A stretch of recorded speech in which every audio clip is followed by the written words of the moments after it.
दिशा इंस में आप सभी लोग का स्वागत है एक नए वीडियो के साथ। इस वीडियो में हम क्लास 10th हिंदी, आज का हमारा टॉपिक है हिंदी पद्य साहित्य का इतिहास, जो पेपर के लिए बहुत ही महत्वपूर्ण है और आपका एग्जाम 18 फरवरी से है, तो ध्यान में रखें। आइए अब शुरू करते हैं हम। हिंदी साहित्य का आविर्भाव सर्वप्रथम पद्य से हुआ था, ठीक है। हिंदी पद्य के इतिहास को युग की विशेषता प्रवृत्तियों के आधार पर 4 कालों में विभाजित किया गया है। इसी कारण इन रचनाओं के काल को रीतिकाल कहा जाता है, ठीक है। आइए अब आगे बढ़ते हैं। ये रहे वो 4 काल, या हम कह सकते हैं समय अवधि। इसमें आपका पहला आता है आदिकाल, इसे वीर गाथा काल भी कहते हैं। इसे ध्यान में न रखें, केवल इधर देखें आप। 1993 ईस्वी से लेकर 1918 ईस्वी तक माना जाता है। उसके बाद आता है पूर्व मध्यकाल, जिसे भक्ति काल कहते हैं। 1318 ईस्वी से लेकर 1643 ईस्वी तक है, माना जाता है। और यहीं पे आपका आता है उत्तर मध्यकाल यानी रीतिकाल, 1643 ईस्वी से लेकर 1843 ईस्वी तक माना जाता है। और यूपी बोर्ड के लिए यही बहुत महत्वपूर्ण टॉपिक है, रीतिकाल। हमें रीतिकाल ही पढ़ना है। आइए आगे देखते हैं। चौथा आपका आता है आधुनिक काल। इसकी समय सीमा है 1843 ईस्वी से लेकर अब तक, ठीक है, जो चल रहा है। तो आइए शुरू करते हैं अब उत्तर मध्यकाल यानी रीतिकाल। 1643 ईस्वी से 1843 ईस्वी तक का रीतिकाल कहा जाता है, ठीक है। इसमें सामान्य रूप से श्रृंगार प्रधान लक्षण ग्रंथों की रचना हुई है। रीति शब्द काव्य शास्त्रीय परंपरा का अर्थवाहक है, ठीक है। यह हम कह सकते हैं काव्य शास्त्र से जो ये रीति शब्द है आया है। अब आपका आता है रीतिकाल के प्रमुख कवि, उनके लेख रचनाएं, ठीक है। तो बिहारी लाल जी हैं, इसमें सतसई उन्होंने रचना की है। केशव दास हैं, रामचंद्रिका, कवि प्रिया और रसिक प्रिया, इन्होंने रचना की है। और भूषण जी हैं, शिवराज भूषण, शिव बावनी, छात्रसाल दशक, इन्होंने रचना की है। आइए वीडियो में हम आगे बढ़ते हैं।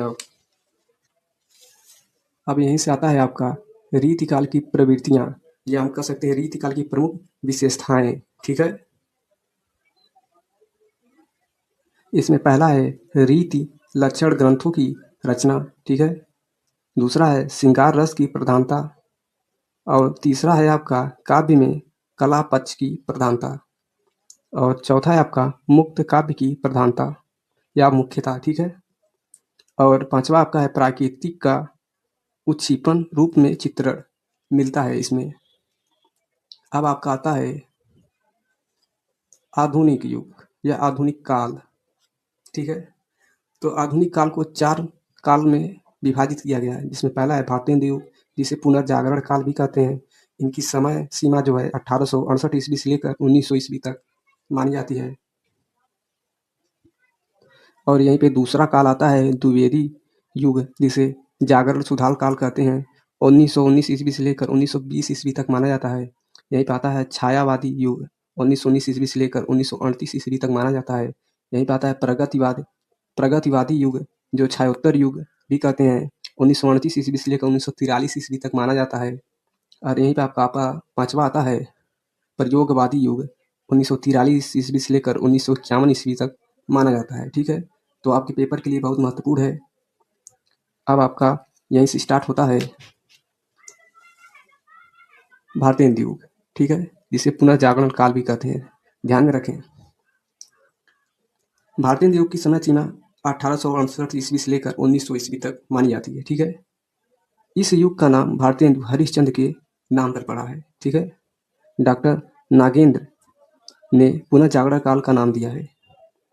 भारतेंदु भारतेंदु द्वारा संपादित पत्रिकाएं कवि वचन सुधा, बाल बोधनी, हरिश्चंद्र चंद्रिका, ठीक है, इन्होंने संपादन किया किसका, पत्रिकाओं का। और उसके बाद प्रमुख कवि एवं उनकी रचनाएं, भारतेंदु युग की प्रमुख कवि और उनकी रचनाएं हैं, जिसमें भारतेंदु हरिश्चंद्र जी हैं, वो प्रमुख हैं। प्रेम फुलवारी, प्रेम सरोवर और प्रेम मिल्का इन्होंने रचना की है। आइए आगे बढ़ते हैं। अब आपका आता है बंदी नारायण चौधरी प्रेम घन। इनकी रचना है आनंद, अरुणोदय, जीर्ण, जनपद, ललित्य, लहरी। इन्होंने क्या की रचना की है। उसके बाद आता है जगमोहन सिंह। इन्होंने रचना की है देवयानी, प्रेम संपत्ति का लता, श्यामा, सरोजनी। उसके बाद आता है राधाचरण गोस्वामी जी, नवभगत माल की रचना की है। अब आइए आगे बढ़ते हैं। भारतीय युग की प्रमुख प्रवृत्तियाँ या विशेषताएं कर सकते हैं। इसमें पहला है आपका श्रृंगारता की चेतना है, ठीक है। दूसरा है सामाजिक समस्याओं का चित्रण मिलता है या किया गया है। भक्ति भावना व प्रकृति चित्रण है इसमें मिलता है।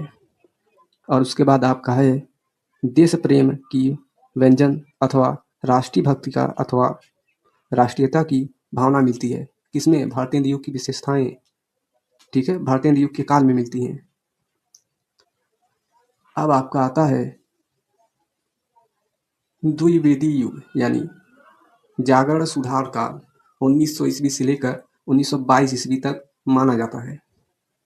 इसमें द्विवेदी युग आचार्य महावीर प्रसाद द्विवेदी के नाम पर रखा गया है, ठीक है। द्विवेदी युग की प्रमुख कवि और उनकी रचनाएं हैं, जैसे हैं सबसे श्रेष्ठ माने जाते हैं मैथिली शरणगुप्त। इनकी रचनाएं हैं साकेत, पंचवटी, प्रतिशोध, ठीक है। इनकी प्रसिद्ध रचनाएं हैं गोपाल शरण सिंह। इनकी रचनाएं हैं मानवी, संचिता, सुमना, ठीक है। और आपके एक और हैं, ये रहा श्याम नारायण पांडे जी हैं। इन्होंने हल्दी घाटी और जौहर की रचना की है, ठीक है। आपको कमेंट्स में बताना है भारत भारती के लेखक कौन है। इसके बाद द्विवेदी युग की प्रमुख प्रवृत्तियां या विशेषताएं, तो इसमें है जागरण सुधार हुआ है, ठीक है। दूसरा है राष्ट्रीयता की भावना, समस्या पूर्ति। और तीसरा आपका है नैतिकता व आदर्शवाद, ठीक है। प्राकृतिक चित्रण मिलता है, अनुवाद की प्रवृत्ति है या विशेषता है। उसके बाद हम आपको बता रहे हैं आगे, ये है आपके लिए छायावादी युग 1919 ईस्वी से लेकर 1938 ईस्वी तक मानी जाती है। जिसमें छाया स्थूल के प्रति सूक्ष्म का विद्रोह है। ये डॉक्टर नागेंद्र जी ने कहा था, यहाँ पर आप देख सकते हैं। आइए आगे बढ़ते हैं वीडियो में। अब आता है छायावादी युग के प्रमुख लेखक और उनकी रचनाएं, ठीक है। तो जयशंकर प्रसाद जी हैं, इन्होंने रचना की है झरना, आंसू, लहर, कमायनी, कनन कुसुम, प्रेम पार्थिक और करुणालय। चित्रधारा वज्र भाषा में रचित कविताएं हैं किनकी? जयशंकर प्रसाद जी की। प्रसाद जी की अंतिम कृति या रचना है कमायनी, जिसमें 15 सर्ग हैं, ठीक है। आइए वीडियो में आगे बढ़ते हैं। ये रहे सूर्यकांत त्रिपाठी निराला जी। इन्होंने मतवाला और समन्वय नामक पत्रिकाओं का संपादन भी किया है, ठीक है।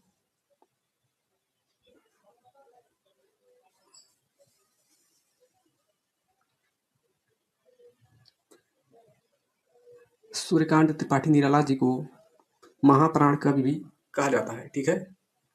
महेश सूर्यकांत त्रिपाठी निराला जी हैं, ये तो आप सभी लोग जानते हैं। उसके बाद आके आप देखते हैं छायावादी युग की प्रमुख विशेषताएं या प्रवृत्तियां, ठीक है। तो स्थूल के प्रति सूक्ष्म का विद्रोह, इसमें पहला है सूक्ष्म सौंदर्य का चित्रण, मानवतावादी दृष्टिकोण, वेदना निराशा का चित्रण है, रहस्यवादी या दार्शनिक भावना इसमें मिलती है। और इसमें आपको बता दें छायावादी युग में ज्ञानपीठ पुरस्कार भी मिला है, तो इन्हें भी एक नज़र देख लेते हैं। चिदंबरा के लिए सुमित्रा नंदन पंत जी को 1968 ईस्वी में ज्ञानपीठ पुरस्कार मिला है। उर्वशी के लिए रामधारी सिंह दिनकर जी को 1972 ईस्वी में ज्ञानपीठ पुरस्कार मिला है। कितनी नावों में कितनी बार ये अज्ञेय जी के ज्ञानपीठ पुरस्कार 1978 ईस्वी मिला है। और यमा आप लोग जानते हैं महादेवी वर्मा को मिला था 1982 ईस्वी में। अब आपका आता है प्रगतिवादी युग, या इसे छायोत्तर युग भी कहते हैं।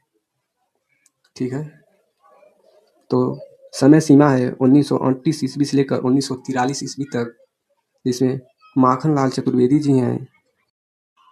हिमकी रिटनी, हिम तरंगणी, युग धरण, समर्पण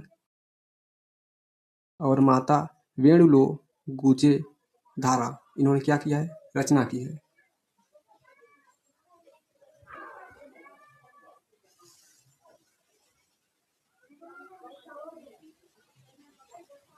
रामधारी सिंह दिनकर, इनकी रचनाएं हैं कुरुक्षेत्र, रश्मिक रथी, परशुराम की प्रतीक्षा में। ये सब बहुत महत्वपूर्ण है, प्रसिद्ध हैं। और बाल कृष्ण शर्मा नवीन, ककुम, अपलक, रसीम रेखा और क्वींस, इन्होंने रचना की है। केदारनाथ अग्रवाल, युग की गंगा, लोक तथा आलोक, इनकी रचनाएं हैं फूल नहीं, रंग बोलते हैं, नीत के बादल। और आपके सबसे प्रसिद्ध लेखक हैं, कह सकते हैं, या कवि हैं, रामविलास शर्मा, रूप तरंग, ये बहुत महत्वपूर्ण है, ध्यान में रखना। इसके बाद लास्ट में आपका आता है प्रयोगवादी युग, जो 1943 ईस्वी से लेकर 1951 ईस्वी तक माना जाता है। तो इसमें आपको ज़्यादा कुछ पढ़ना नहीं है, बस इतना ध्यान में रखें कि प्रयोगवाद के प्रवर्तक सच्चिदानंद हीरानंद वात्स्यायन अज्ञेय जी हैं। तो मिलते हैं एक नए वीडियो में, और दिशा इन चैनल को सब्सक्राइब करें और कमेंट में ज़रूर बताएं कि किस टॉपिक पर या किस विषय पर वीडियो चाहिए, मैं आपके लिए लेकर ज़रूर आऊँगा। और प्लेलिस्ट को ज़रूर फॉलो करें, क्योंकि मैंने प्लेलिस्ट बना दी है हिंदी से जुड़े, जैसे आपको निबंध हो गया और जीवनी हो गया, तमाम मैंने डाल रखा है, तो वहाँ पे आप जाकर चेकआउट कर सकते हैं। चलिए मिलते हैं एक नए वीडियो में।